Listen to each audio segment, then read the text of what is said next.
देखिए अगले टाइप का आपका क्वेश्चन है प्रथम दो अभाज्य संख्याओं आपको हमने शुरू में प्राकृतिक संख्या, पूर्ण संख्या, सम संख्या, विषम संख्या बताई थी ना, उसमें हमने आपको भाज्य और अभाज्य बताया था।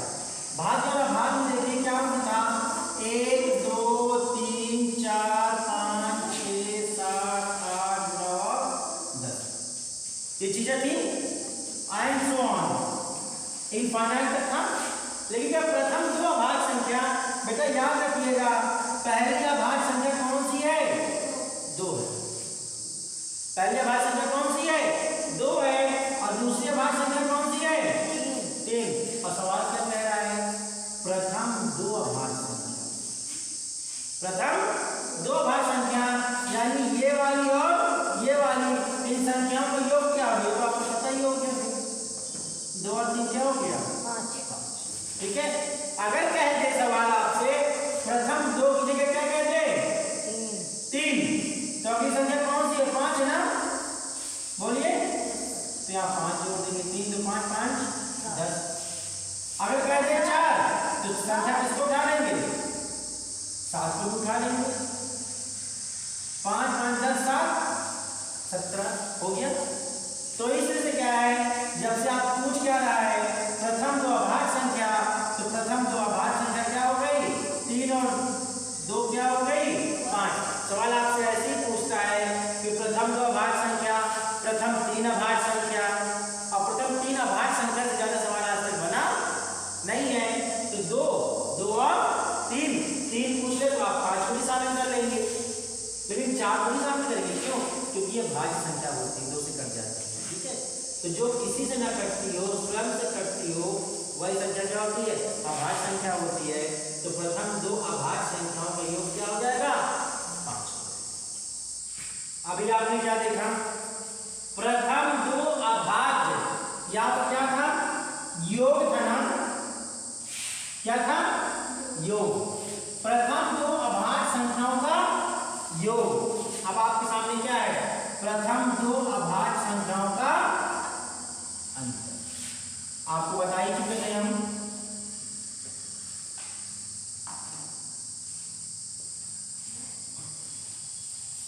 ये था प्रथम 2 अभाज्य संख्या कौन सी है, 2 और 3। अंतर हमेशा बड़ी संख्या से छोटी संख्या घटती है, बड़ी संख्या से छोटी संख्या घटती है। तो बेटा 3 और 2, 3 में से 2, अंतर का मतलब होता है घटाना, अंतर का मतलब होता है घटाना। 3 में से 2 घट जाए, कितने बचेगा, 1। यानी प्रथम 2 अभाज्य संख्याओं का क्या हो जाएगा, 1। ठीक है।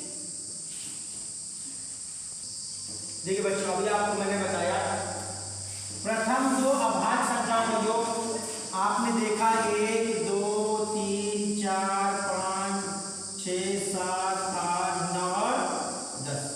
क्या था, 2 अभाज्य संख्याओं का योग। इसमें आपने देखा 2 अभाज्य संख्या कौन सी, 2 और 3। आपने क्या निकाला था,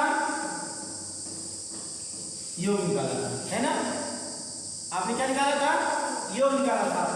दूसरे क्वेश्चन में आपने प्रथम 2 अभाज्य संख्याओं का अंतर, अभाज्य संख्या कौन सी, 2 और 3, इसमें आपने क्या निकाला था, अंतर निकाला, यानी आपने यहां जोड़ दिया, यहां पर क्या कर दिया, लेकिन वहां पर क्या था, प्रथम 2 थी ना, प्रथम तो कोई भी हो सकती है, प्रथम कहने का मतलब है इस शुरुआत में, क्या, शुरुआत में 2 अभाज्य संख्या है, शुरुआत में 2 अभाज्य संख्या। लेकिन अगले क्वेश्चन में कह रहा है लगातार 2 विषम संख्या, क्या पूछ रहा है, विषम संख्या।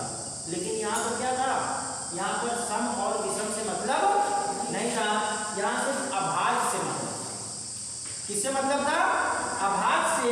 लेकिन यहाँ पर किससे मतलब है, विषम संख्या से। ये नहीं निश्चित है कि वो भाज्य की अभाज्य। ठीक है, तो विषम संख्या कौन सी है, आप जान रहे विषम संख्या कौन सी है, 3 और 5 है। तो बेटा 3 और 5 तीसरे सवाल में पहले कह रहा है आपको, पहले क्वेश्चन में क्या कह रहा है, अंतर ना, आपको बताया हमने 3 और 5 अंतर में क्या करना होता है, बड़ी संख्या से छोटी संख्या क्या कर देते हैं, हम घटा देते हैं।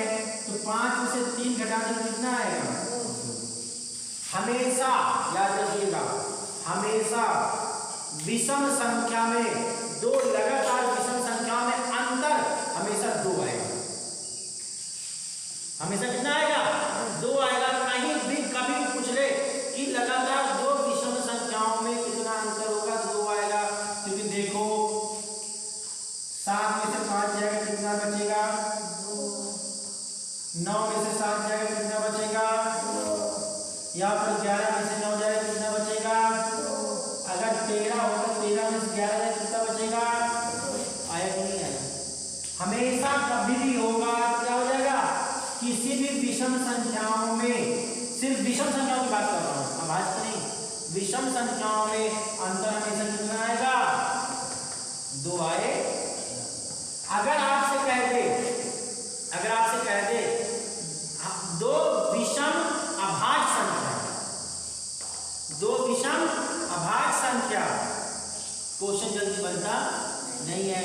क्योंकि 2 विषम अभाज्य संख्या, क्योंकि यहां तक तो चलेगा, यहां तक तो चलेगा, लेकिन यहां पे इसके ऊपर नहीं चलेगा। क्यों, क्योंकि 11 के बाद 9 में आपका अंतर 2 तो आता है, लेकिन जो अभाज्य संख्या होगी वो 7 होगी और इसको हटाएंगे कितना आएगा, 4, है ना। तो यहाँ पर आपका सवाल ऐसा नहीं बनता है, इसलिए आपको बता रहा हूँ कभी भी ऐसा सवाल नहीं बनेगा कि 2 लगातार विषम अभाज्य संख्याओं का अंतर क्या होगा। तो कुछ भी हो सकती है बेटा, इसमें तो हम कहीं से भी निकाल सकते हैं ना। 13 से 11 निकाल लीजिए, 25 से 23 निकाल लीजिए, 33 से 31 निकाल लीजिए, विषम ही तो है। तो इसलिए हमेशा क्या होगा, 2 विषम संख्याओं का अंतर हमेशा क्या हो जाएगा, 2 होगा। ठीक है, जल्दी इसमें से योग का नहीं बनता है क्वेश्चन। अगर लगातार 2 की बात करता है तो इसमें योग का इसलिए जल्दी नहीं बनता है क्योंकि लगातार कुछ भी हो सकती है। अगर कहते प्रथम, कहते प्रथम, तो प्रथम में आपको बता दिया है, यहाँ विषम, यहाँ पे अभाज्य, यहाँ क्या हो जाएगा, विषम। प्रथम 2 विषम और प्रथम 2 विषम क्या हो जाएगी, 3 और 5। तो इसी में आपको दूसरा क्वेश्चन क्या बन रहा था, प्रथम 2 विषम में क्या हो जाएगा, 3 और 5 क्या बन जाएगा, आया समझ में। अगला क्वेश्चन देखिए, कह रहा है अभाज्य ऋण संख्या, ऋण मतलब कि वो भी कहने का मतलब किसी से ना कटती हो। ठीक है, आपकी बात समझ कहते हो किसी से ना कटती हो, वह ऋण संख्या जिसके इकाई में क्या हो, 5, जिसके इकाई में 5 हो। तो बेटा 1 2 3 4 5 6 7 8 9, हम 10 लिख सकते हैं। ठीक है, कि जिसकी इकाई में क्या हो, 5 हो। तो बेटा देखो इकाई में क्या है, 5 है ना, तो दहाई की बात तो कर नहीं रहा है, तो दहाई में कुछ भी हो सकता है, दहाई में कुछ भी। एक चीज देखो आप भैया, 15 है अभाज्य नहीं है, 25 है अभाज्य नहीं है, 35 है अभाज्य नहीं है, 45। लेकिन इसमें सब क्या है, इकाई में 5 है कि नहीं, लेकिन ये सब क्या है, ये सब भाज्य है। तो बच्ची क्या, सिर्फ 5 ऐसी संख्या है जो कि क्या है, एक अभाज्य संख्या है और ऋण संख्या। ठीक है, दूसरी चीज इसमें आपसे पूछ सकता है, वह अभाज्य ऋण संख्या जिसकी इकाई में क्या हो, 5 हो, या तो पूछ लेगा 2 हो, या पूछ लेगा 3 हो, या पूछ लेगा 7 हो। यानी सिर्फ ये 4 संख्या ऐसी है जो कि अभाज्य और ऋण संख्या में पूछी जाएगी, और सिर्फ आंसर वही होगा जो दिया है। अगर 5 दिया है तो 5 आंसर होगा, 2 दिया है तो 2 आंसर होगा, 3 दिया है तो 3 आंसर होगा, 7 दिया तो 7 आंसर। ठीक है, देखिए बच्चों, इसी तरह से सम और अभाज्य ऋण संख्या की बात कर रहे हैं।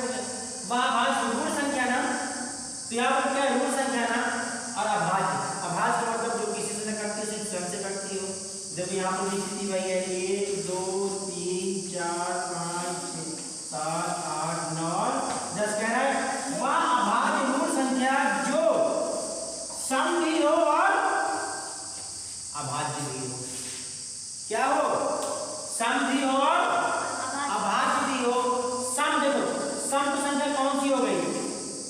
सम 2 संख्या है, 4 संख्या है, 6 है, 8 है ना, 10 है।